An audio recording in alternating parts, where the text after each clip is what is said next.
The 1950s gave us some of the most famous movie monsters of all time. But for every Godzilla or Blob, there were dozens of lower-budget creature features playing at drive-ins across the country. Some featured giant reptiles, others had mutant birds, killer shrews, floating alien brains, or monsters like nobody had ever seen before. And in some cases, never saw again. So today, let's take a look at some underrated B-movie monsters from the 1950s that deserve a little more attention.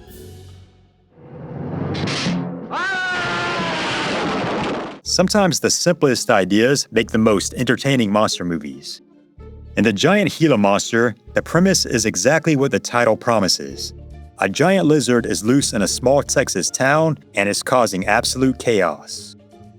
After a pair of teenagers disappear, the locals eventually discover the culprit is a giant reptile roaming the countryside, attacking cars, trains, and anyone unlucky enough to cross its path. Standing in its way is Chase Winstead, a hot rod mechanic who's just as likely to break into song as he is to save the day. It's an odd combination of monster movie, teenage musical, and small-town drama, but somehow it works. The effects are part of the fun. Rather than building an expensive monster suit, the filmmakers used a real Mexican beaded lizard, a close relative of the Gila monster, and filmed it crawling across miniature roads, bridges, and buildings to create the illusion of a towering beast. The results are charmingly old school, especially when the giant reptile sends tiny cars flying or crashes through miniature sets. The movie also has a surprisingly likable cast of characters. Instead of scientists and military officers, the heroes are mechanics, 36-year-old teenagers, and the local sheriff, giving the film a laid-back, small-town feel that's a little different from most 1950s creature features. It even premiered as a double feature with the Killer Shrews, making it a memorable 1-2 punch for drive-in audiences. The giant Gila monster isn't trying to be the next Godzilla. It's a low-budget drive-in movie that knows exactly what it is.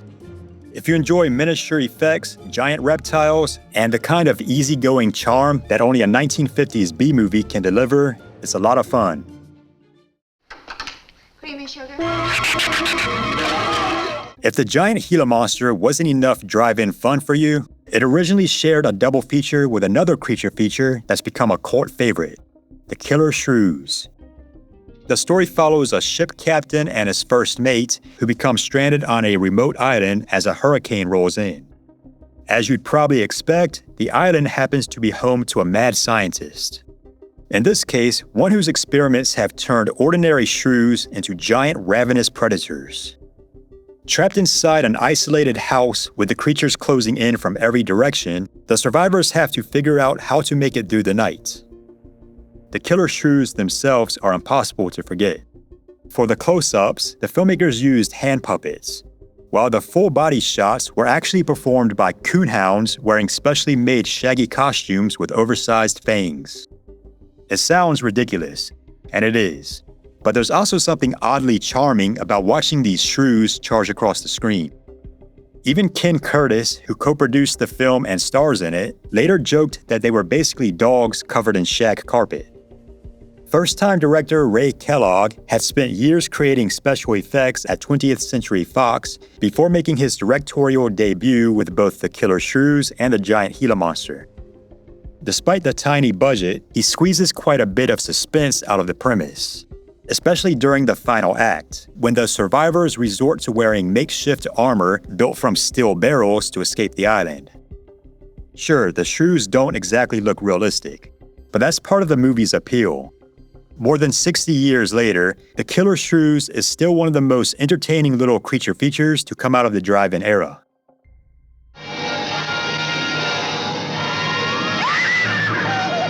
A lot of 1950s monster movies feature giant insects or radioactive dinosaurs. From Hell It Came asks a much more important question. What if the monster was a killer tree? The story takes place on a remote South Pacific island, where a prince named Chemo is falsely accused of murder and executed by having a knife driven into his chest. Before he dies, he vows to return for revenge. Not long afterward, a strange tree stump begins growing from his grave, eventually transforming into the legendary Tabanga, a walking tree monster determined to settle old scores. The tabanga is the reason people still remember the movie. With its twisted bark-like body, branch-like arms, permanently scowling face, and the knife still sticking out of its chest, it's one of the most unusual monster designs of the decade. The costume was originally conceived by legendary monster maker Paul Blaisdell, although it was ultimately built by Don Post Studios after Blaisdell's spindly design proved too narrow for an actor to wear. From Hell It Came has a reputation as one of the stranger B-movies of the 1950s, and it's easy to understand why. The tabanga may not be the fastest or most convincing movie monster ever created, but it's certainly one of the hardest to forget.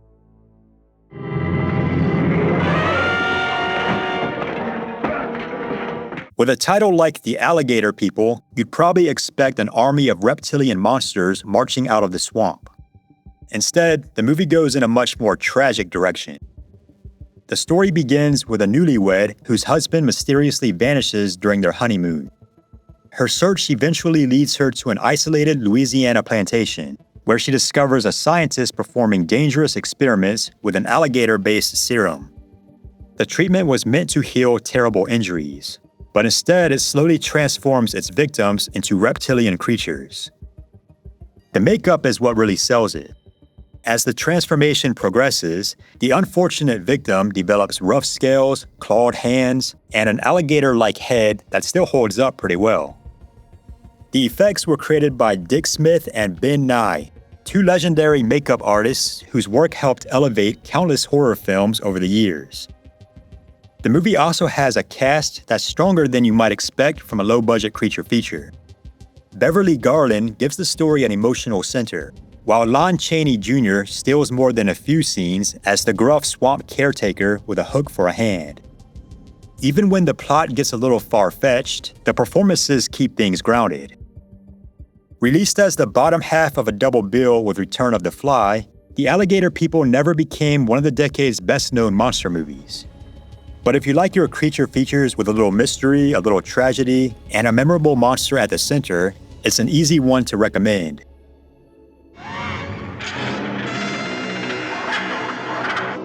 Some movie monsters are remembered because they're terrifying. The giant bird from The Giant Claw is remembered for other reasons. The movie begins when an Air Force pilot reports seeing a flying object as big as a battleship. Before long, it becomes clear the mysterious object isn't a flying saucer at all, but an enormous extraterrestrial bird from another galaxy. Even worse, it's protected by an invisible antimatter shield that makes it immune to every conventional weapon thrown at it. That leaves scientists scrambling to come up with one of the most wonderfully ridiculous plans ever devised to stop a movie monster. The bird itself has become legendary. With its bulging eyes, oversized beak, scraggly feathers, and permanent scowl, it somehow manages to look creepy and unintentionally hilarious at the same time. Producer Sam Katzman had the puppet built in Mexico to save money. And according to star Jeff Morrow, neither he nor the rest of the cast saw the finished creature until the premiere. The audience burst into laughter every time it appeared. The funny thing is, almost everything except the monster works. The flying miniatures are convincing, the attacks on trains, aircraft, buildings, and hot rods full of teenagers pushing 40 are genuinely exciting, and the whole idea of an alien bird protected by an antimatter force field is exactly the kind of over-the-top science fiction that made 1950s B-movies so much fun. Sure, the puppet may have accidentally turned the movie into a comedy, but that's also why people still talk about it nearly 70 years later. Plenty of giant movie monsters have been forgotten. Nobody forgets the Giant Claw.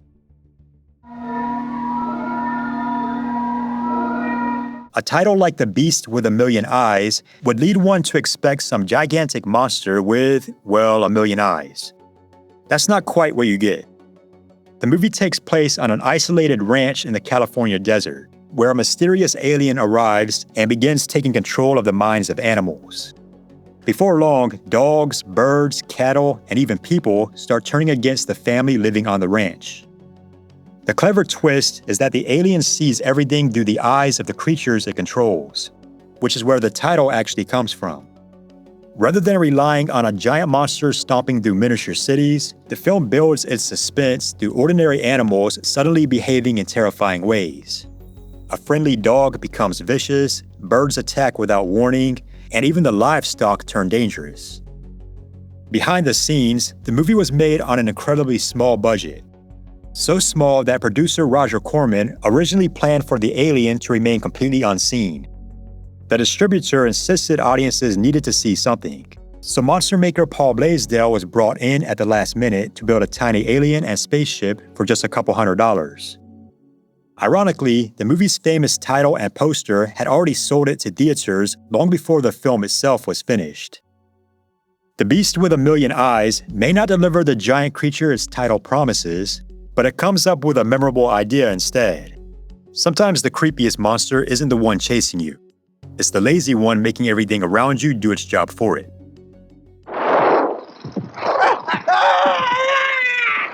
For most of its running time, Fiend Without a Face lets your imagination do the work.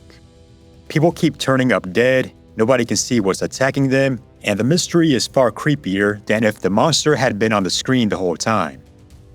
The story takes place near a US Air Force base in rural Canada, where a string of bizarre deaths leaves the local community convinced that secret military experiments are to blame. The truth is even stranger. A scientist's research into thought projection, amplified by energy from the base's nuclear reactor, has accidentally created invisible creatures that feed on human brains and spinal cords. As the creatures multiply, they become impossible to contain. Then comes the finale. Once the monsters finally become visible, they're revealed to be stop-motion brains with trailing spinal cords. They leap through the air, slither across the floor, wrap themselves around their victims, and even splatter when they're shot. For a 1958 B-movie, the sequence was shockingly graphic and left quite an impression on audiences. The effects were an ambitious undertaking for such a modest production.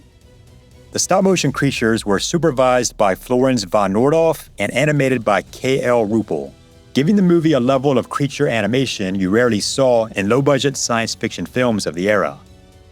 There are plenty of weird monster designs from the 1950s that people still remember, but a swarm of leaping brains with spinal cords attached? That's a monster idea that nobody else has ever really topped.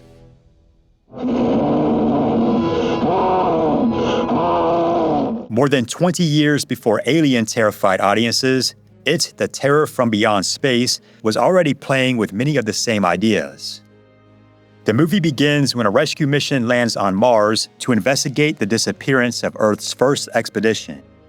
They find only one survivor, Colonel Edward Carruthers, who's accused of murdering the rest of his crew. Carruthers insists that something else killed them, but nobody believes him. Unfortunately for everyone aboard the rescue ship, that something else has already snuck on board for the trip back home.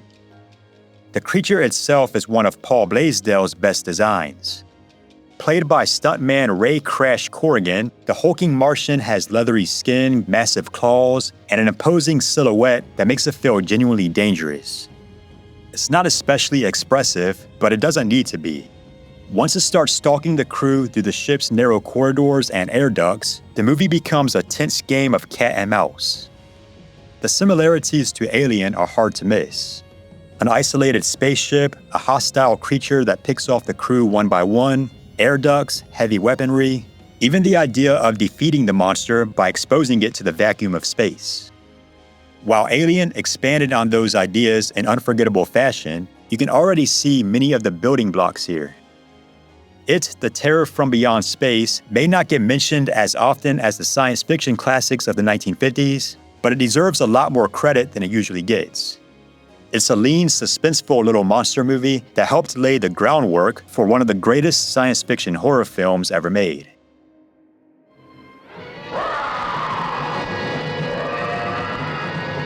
Radioactivity created a lot of strange monsters in the 1950s.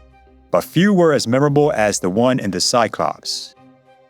The story follows a search party flying into a remote valley in Mexico to look for a pilot who disappeared several years earlier. Instead of finding a survivor, they discover a hidden region saturated with radiation, where ordinary animals have grown to enormous sizes. and the missing pilot has mutated into a towering one-eyed giant. Suddenly, rescuing him becomes the least of their problems. The Cyclops himself is the reason the movie has endured. Designed by legendary makeup artist Jack H. Young and played by Duncan Parkin, the creature has one enormous eye, oversized teeth, and half of his face buried beneath swollen, mutated flesh. It's a wonderfully grotesque design that manages to be frightening and a little tragic at the same time, since underneath all that makeup is still the man the search party came looking for. Writer-director Burt I. Gordon created the effects using rear projection, matte work, and large images incorporated into the scenes. Giant lizards, oversized hawks, and the Cyclops himself all help sell the idea that this valley has become a place where nature has gone completely off the rails. It was an approach Gordon would return to throughout his career in films like The Amazing Colossal Man and Earth vs. the Spider. The Cyclops may not be the most polished monster movie of the 1950s, but it delivers exactly what fans of the genre are looking for: a memorable creature, giant mutated wildlife, and plenty of old-fashioned B-movie fun.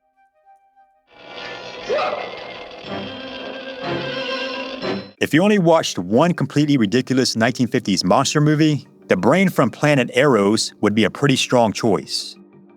The story begins when scientist Steve Marsh investigates a strange burst of radiation coming from a remote mountain. Inside a newly formed cave, he comes face to face with Gore, an enormous floating alien brain from the planet Arous. Gore kills Steve's partner, takes over Steve's body, and announces his plan to conquer Earth before eventually ruling the entire universe. As if that weren't enough, another giant brain named Vol arrives to stop him, and spends most of the movie using Steve's fiancée's dog as a host body.